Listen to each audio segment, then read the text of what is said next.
हे राम, मीरा का पद लेंगे अपन।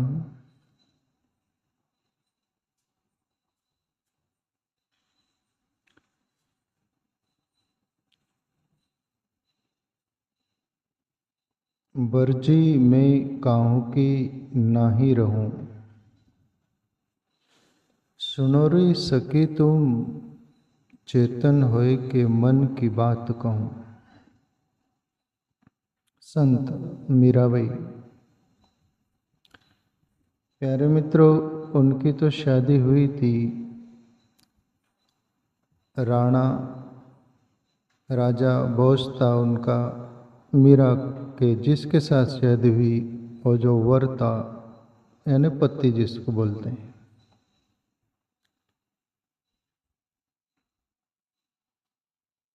शादी हुई मीरा की। पर मीरा का वो आत्मा जन्म जन्म की परमात्मा की प्यासी थी, परमात्मा की खोज में लगी हुई बोल दो। मीरा का ये आखिरी जन्म है ऐसा बोल दो। ऐसे बहुत सारे संत हुए मीरा जैसे। सिरियों में भी आनंदमयी माँ हुई एक, बंगाल से उड़िया जो बोलते हैं, उड़िया में उनकी भी शादी हो गई थी। पर वो भी जन्म जन्म की आत्मा रही होंगी। उनकी आंतरिक यात्रा हुई और वो सत्य को अनुभव करके आनंदमयी माँ भी मुक्त हो गई। ऐसे मीरा के साथ भी हुआ।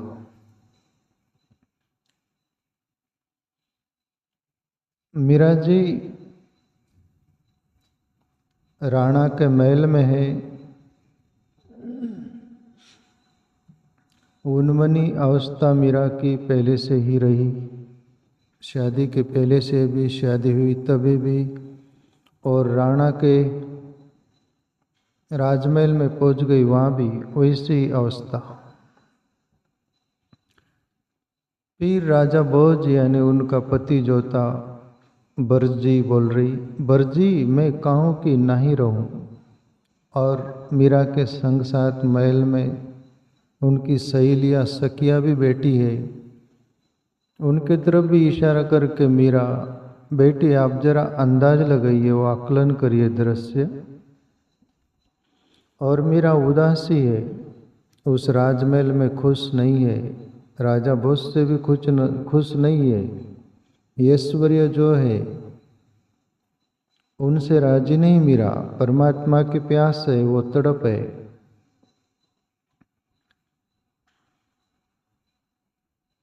मीरा के पति वो भोज राजा राणा जो बैठे थे उसके तरफ इशारा करके मीरा बोलती है, बरजी मैं काहूँ कि नहीं रहूं, मैं किसी की भी रहने वाली नहीं हूँ। आपने शादी की मेरे साथ, आप माने होंगे कि स्त्री को भी बोला जाता है, स्त्री भी पति की एक संपदा हो जाती है, संपत्ति हो जाती है, एक संपत्ति हो जाती है। मालिक हक जैसा पति मानने लगता है कि ये मेरा हक है, मेरी है। जैसे संपत्ति को मानता, वैसा राणा तुम मानते होंगे बरजी। ये आपकी भूल होगी। मैं न आपकी होने वाली न किसी की होने वाली, मैं तो परमात्मा की हो चुकी हूँ। आप मुझे होने के लिए बाकी नहीं है कुछ।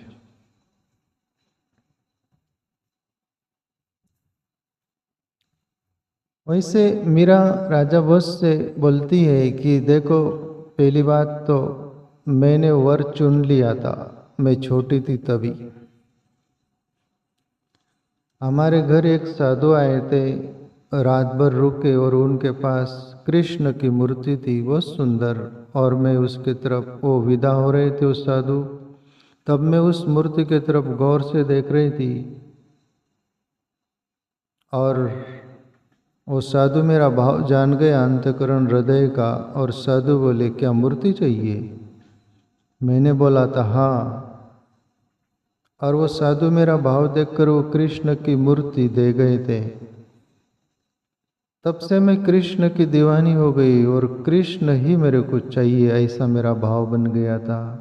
वर्जी वर्जी राणा को बोल रही, भोज को, उनके पति को, सहेली हो उनको भी। और मैं छोटी थी, ठीक बड़ी हो गई, तब मेरी सहेली थी, मेरी मित्रन थी, उसकी सगाई हो गई और शादी हो रही थी। दूल्हा आया है, घोड़े पर सवार होकर शादी मंडप में उसको लाए जा रहे। तब मेरी माँ से मैंने पूछी थी, वर्जी को बोल रही, राजा भोज को। मैं मेरी माँ से बोली कि माँ, ये कौन है घोड़े पर बैठा हुआ? तब मेरी माँ ने बोला, ये तेरे मित्रन का होने वाला पति। माँ, मेरे मित्रन का होने वाला पति, और वो क्या करेगा?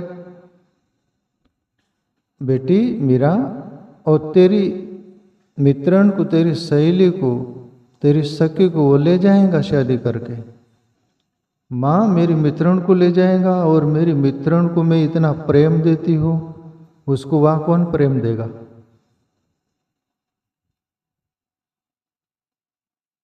मीरा की माँ बोलती है, मीरा की माँ विस्मित है कि इसकी क्या जिज्ञासा है। मीरा की माँ बोली, बेटी तेरे से ज्यादा प्रेम उसका पति देगा उसको, उसके पति की हो जाएंगी, तेरे से ज्यादा प्रेम उसका पति देगा। मीरा बोलती, माँ उसका पति देगा और वो लेके जाएगा? हाँ माँ, पति बहुत प्रेम देता है। हाँ बेटी, तो माँ मेरा पति फिर कौन? मीरा आगे ही बढ़ रही, जैसे छोटे बच्चों की जिज्ञासा होती। मीरा ठीक 15-16 साल के आसपास होंगी लगता है। पहले तो शादी जल्दी हो जाती थी, 13-14 साल में। राजस्थान में तो जल्दी हो जाती थी। माँ, तो उसका पति उसको ले जाएगा, उसका पति हो गया तो फिर मेरा पति कौन? माँ, माँ टालने के लिए बोली, तेरा पति कृष्ण। राजा भोज को बोल रही, वर्जी तब से मेरी माँ ने बोला मेरा पति कृष्ण, तब से मैं कृष्ण को असली पति मान चुकी। पर जबरदस्ती से मेरे घर वालों ने सब मिलकर, मेरे सगे संबंधियों ने, सभी ने मिलकर मेरी तुम्हारे साथ शादी कर दी। वर्जी, मैं कहूँ कि नहीं रहूं, मैं किसकी रहने वाली नहीं, मुझे जबरदस्ती शादी कर दिया। मेरी आत्मा परमात्मा की ओर, कृष्ण की ओर खींचे चले जा रही है। मैं जल्द ही आपके बीच से भी चली जाऊंगी, आपके राजमहल में से। मीरा बोलती है,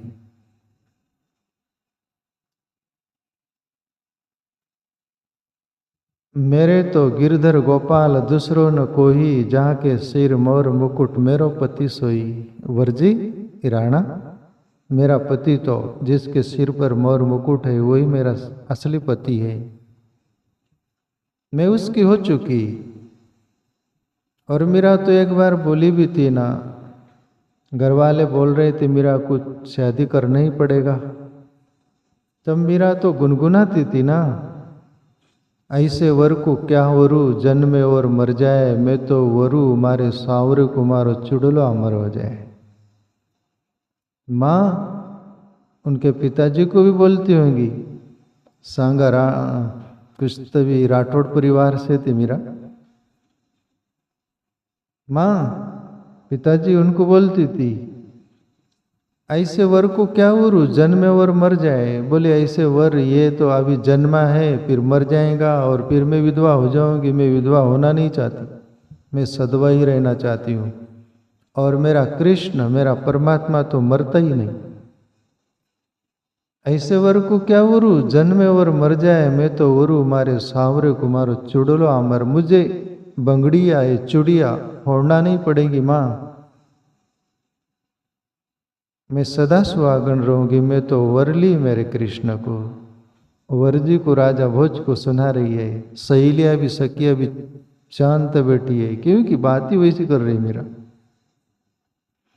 वर्जी मैं कहूं कि नहीं रहूं, सुनोरी सकी तुम, सखियों तरफ भी इशारा करते मीरा, चेतन होए के मन की बात कहूँ, मैं बिल्कुल होश में हूँ, चेतना से भरी हूँ, सचेतन मन से बोल रही, बेहोश मन से नहीं।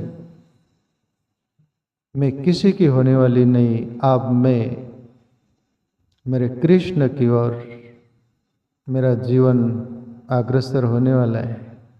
उदास है मेरा। और ईश्वर का भक्त, परमात्मा का भक्त, उसको राजमहल मिल जाए, सभी प्रकार का ऐश्वर्य भोग मिल जाए, सब कुछ मिल जाए, उसमें रमता नहीं। सिद्धार्थ गौतम भी राजमहल में रमा नहीं। पत्नी थी, बच्चे थी, सब धन संपत्ति, दुनिया भर, राजकुमार था, छोड़ दिया। मीरा की भी वही दशा है। राजमहल है, संपन्नता है, पति है। ये और बात है कि किसी का पति नहीं हो तो वो श्री वैराग्य में बोल सके मैं ईश्वर की हो जाती हूँ आप। पर मीरा पर से ये ले लो, मीरा का पति भी है सामने। और मीरा का पति जो था ना, भोज राजा, बहुत सीधा सरल और सज्जन था। बाद में तो भोज राजा की मृत्यु भी हो गई। उसका देवर राणा जो था और ननदों ने बहुत सताया, सासू ने बहुत सताया।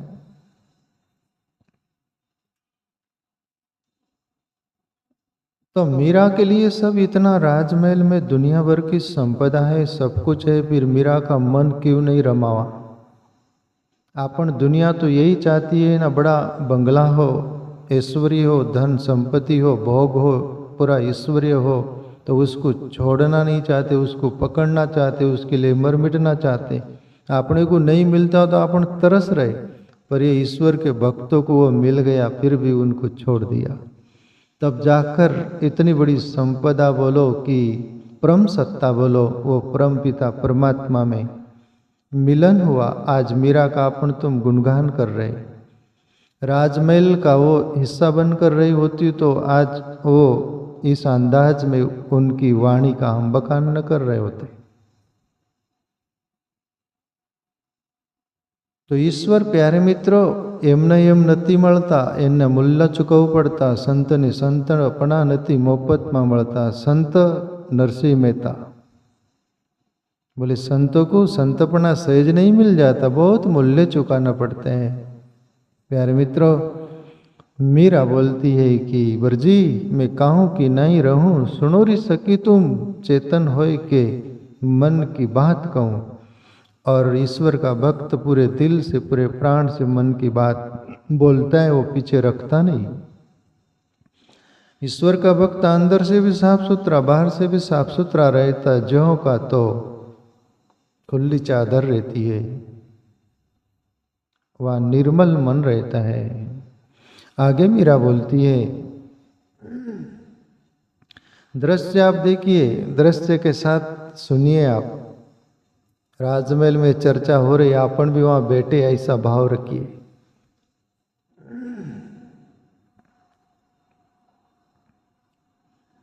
सहेली भी चुपचाप बैठी है, सुन रही, सन्नाटा भरी। और आगे बोलती, बरजी से, राणा से, भोज से, राजा भोज से उनका पति जो था, साध संगति कर हरि सुख लेहूं, जगसु दूर रहूं, तन धन मेरो सभी जाओ, भलो मेरो शीश लहूं। ईश्वर के लिए कितना बलिदान करने के लिए सांस और हिम्मत रहती भक्त की। मीरा का सांस हिम्मत तो देखिए। मीरा बोलती राणा से, राजा भोज से, उनका पति से कि बरजी साध संगति कर हरि सुख लेऊं। बोले मैं साधु की संगत करूंगी और हरि का वो सुख लूंगी, जगसु दूर रहूं। साधु की संगति मीरा क्यों करना चाहती? प्यारे मित्रों, साधु की संगति से क्या मिलता है? जरूर साधु की संगत कीजिए। साध की क्या नुगरा सुकाम, नुगरा ले जावे नार की संत मिलावे राम। राजस्थानी कोई संत बोले संगत करिए साध की, बोले कोई साधु की संगत करिए, सच्चे साधु की। नुगरा ले जावे नार की, वो तो नुगरा लोग तो तुम्हें नरक में ले जाएंगे, पर संत मिलावे राम, संत राम से मिला देगा। इसलिए मीरा साधु की संग करना चाहती, राणा से बोलती है साध संगति कर हरि सुख लेऊं। प्यारे मित्रों, अपन साधु की संगत छोड़कर दुनिया की संगत करते ना तो दुनिया का रंग लग जाता है, और अपन परमार्थ के रास्ते भी हो, ईश्वर की भक्ति भी कर रहे, भक्ति दुनिया छुड़ा देती, परमार्थ से भटका देती है और उनके जैसा रंग लगा देती है। पर साधु आत्मचिंतन करता है, परमात्मा का होकर जीता है, तुमको भी ईश्वर में प्रीति करा देता है। इसलिए मेरा साधु की संगत करना चाहती है। अपन भी सच्चे साधु की संगत खोजिए प्यारे मित्रों, रंग जरूर लगेगा। आगे मीरा क्या बोली, हरि सुख लेऊं। ये दुनिया का अपन सुख लेने जाओ, क्षणिक सुख होगा, टेम्परेरी होगा, उसके पीछे शोभ होगा, दुख होगा, क्लेश होगा, जन्म मरण होगा, संताप होगा। ये सुख शाश्वत नहीं। पर मीरा हरि रस चुन रही। परमात्मा को एक रस वेद का ऋषि बोलता है। जिज्ञासु पूछता है ऋषि से कि परमात्मा कैसा है? रसो वैसा, बोले रस जैसा है। रस को कितना भी पियो आघाता नहीं व्यक्ति, पिए जाता है, पिए जाता है, पिए जाता है। ऐसा ही परमात्मा है, उसमें प्रवेश हो जाने के बाद आघाता नहीं, आह्लादित उसका जीवन हो जाता है। इसलिए मीरा बोलती हरि सुख लेऊं, मैं हरि का सुख लूंगी राणा, साधु की संग करूंगी। मैं तुम्हारे अंदर चार दीवारी में कैद होकर नहीं रहना चाहती, मैं चार दीवारी के बाहर निकल जाना चाहती हूँ। जगसु दूर रहूं, और ईश्वर का भक्त ये जगत का जो रंग राग होता है ना, उससे दूर रहता है। क्यों? हरि भजन में वो डिस्टर्ब होता है, कुछ अड़ंगा आता है, विक्षेप होता है, कुछ न कुछ वो नहीं जमता। इसलिए हरि भक्त एकांत में रहेगा, हरि के याद में, उसमें खोया रहेगा। इसलिए मीरा बोलती है जगसु दूर रहूं, मैं राणा ये दुनिया के रंग राख से, दुनिया से दूरी बना कर रहूंगी। मैं मेरे गोविंद में, परमात्मा में, मेरे कृष्ण में खोई रहूंगी। उसकी याद में प्राण भी चला गया मेरा तो कोई हर्जा नहीं। राणा बरजी मैं कहूं कि नहीं रहूं, सुनोरी सकी तुम चेतन होए के मन की बात कहूं, मैं मन की दिल की बात बोल रही हूं। आगे मीरा बोलती कि तन धन मेरो सभी जाहो, मेरा तन ले ले राणा। आपको तन की भूख हो, तन चाहिए, मेरा तन ले सकते। मैं राजमहल के हिस्सा हो गई तो मेरा जो धन होगा वो हिस्से का वो भी तुम ले सकते हो। सभी जो भी कुछ होगा आप ले सकते, भला मेरो शीश लहूं, मेरा सिर भी ले लो तो ले लो राणा, पर मैं बरजी मैं कहूं कि नहीं रहूं। मैं आप किसी की नहीं रहने वाली, मेरे गोविंद की ही थी, हूं, रहूंगी।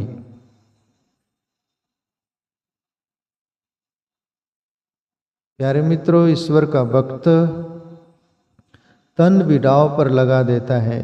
ब्रह्मानंद बोले हरि के भजन करने में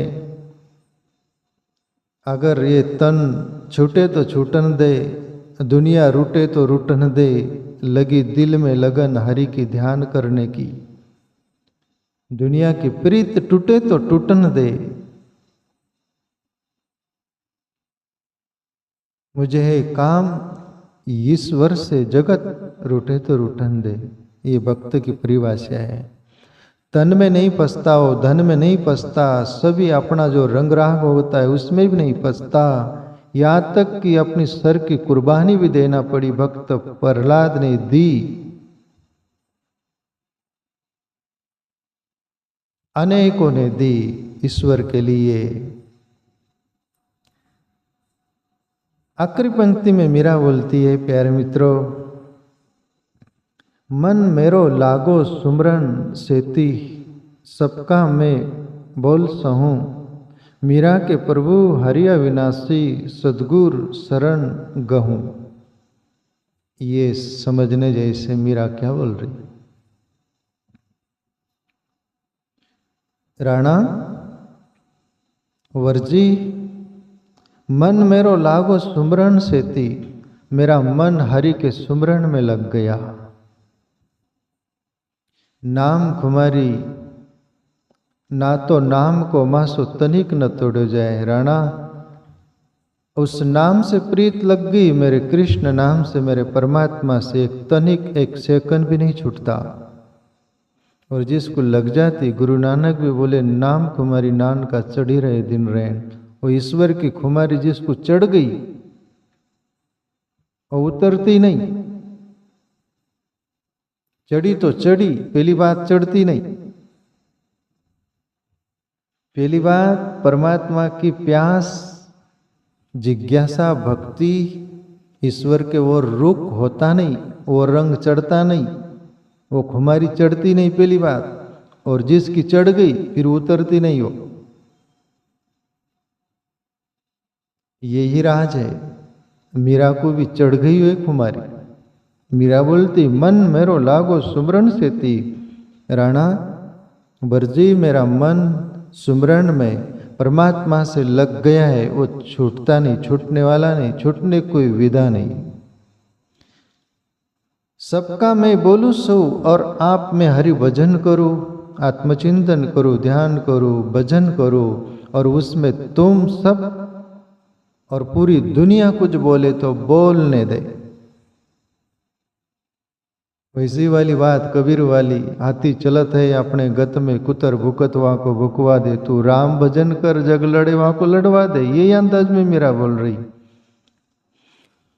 मैं हरि सुमरण में, भजन में रत रहूंगी और आप भी और दुनिया भी सब कुछ बोले तो मैं वो सब सहन कर लूंगी, पर मेरा भजन नहीं छोड़ूंगी, मेरा सुमरण नहीं छोड़ूंगी।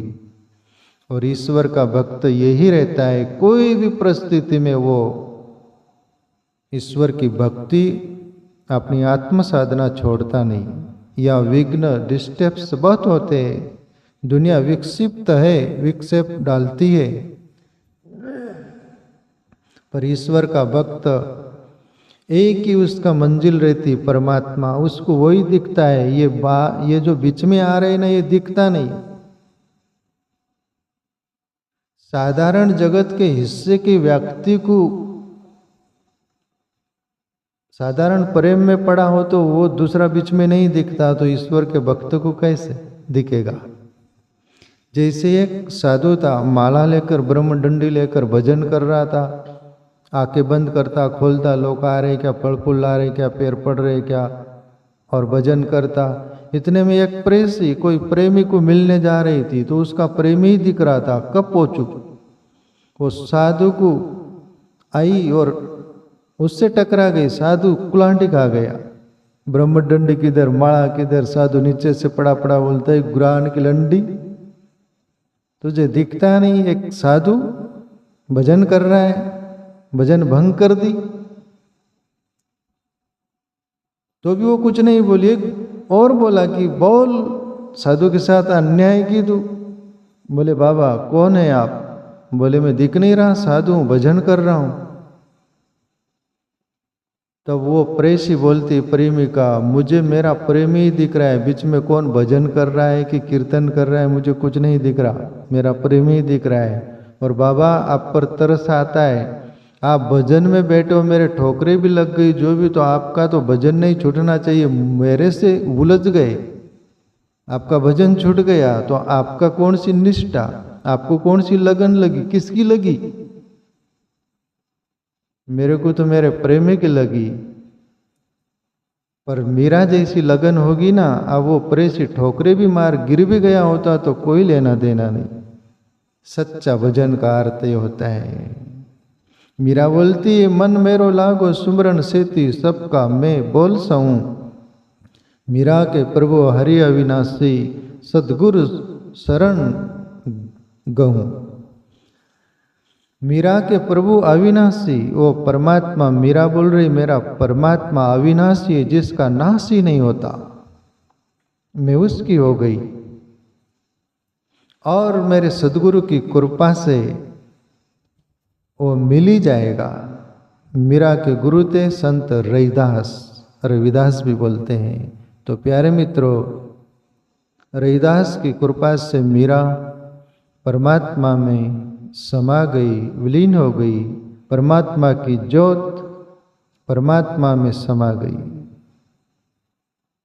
तो प्यारे मित्रों, ऐसी मीरा की तरह अपन सबके अंदर ऐसी प्यास हो तो परमात्मा दूर नहीं, पास ही है। मीरा की तरह हमारा भी मिलन हो जाएगा।